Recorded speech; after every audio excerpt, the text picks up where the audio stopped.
Prosegue la collaborazione tra l'Arma dei Carabinieri e il mondo della scuola nell'ambito delle iniziative dedicate alla diffusione della cultura della legalità, alla prevenzione dei fenomeni di disagio giovanile. I carabinieri della compagnia di Canicattì hanno incontrato gli studenti dell'Istituto Comprensivo Statale Leonardo Sciascia di Racalmuto e Grotte nell'ambito di un nuovo appuntamento formativo dedicato ai temi del bullismo, del cyberbullismo e dell'uso consapevole dei social network. L'iniziativa ha coinvolto diverse classi rispetto ai precedenti incontri, confermando così l'attenzione dell'Arma dei Carabinieri e dell'istituzione scolastica verso tematiche di particolare attualità che interessano da vicino il percorso di crescita dei più giovani.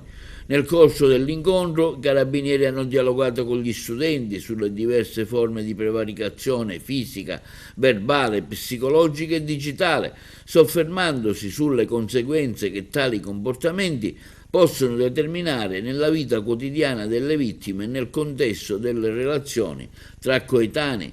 Particolare attenzione è stata dedicata all'importanza di chiedere aiuto, di non sottovalutare i segnali di disagio, favorire un clima di ascolto e fiducia nel quale ciascun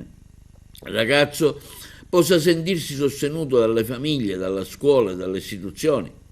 La dirigente scolastica Carmela Campo ha espresso apprezzamento per il rinnovo dell'iniziativa, sottolineando il valore educativo di momenti di confronto che aiutano gli studenti a maturare maggiore consapevolezza dei propri diritti e doveri, a costruire relazioni fondate sul rispetto reciproco. L'incontro ha confermato la forte sinergia tra la scuola, l'Arma dei Carabinieri, un'alleanza educativa fondamentale per promuovere tra le nuove generazioni una cultura della legalità, della responsabilità e del rispetto della persona.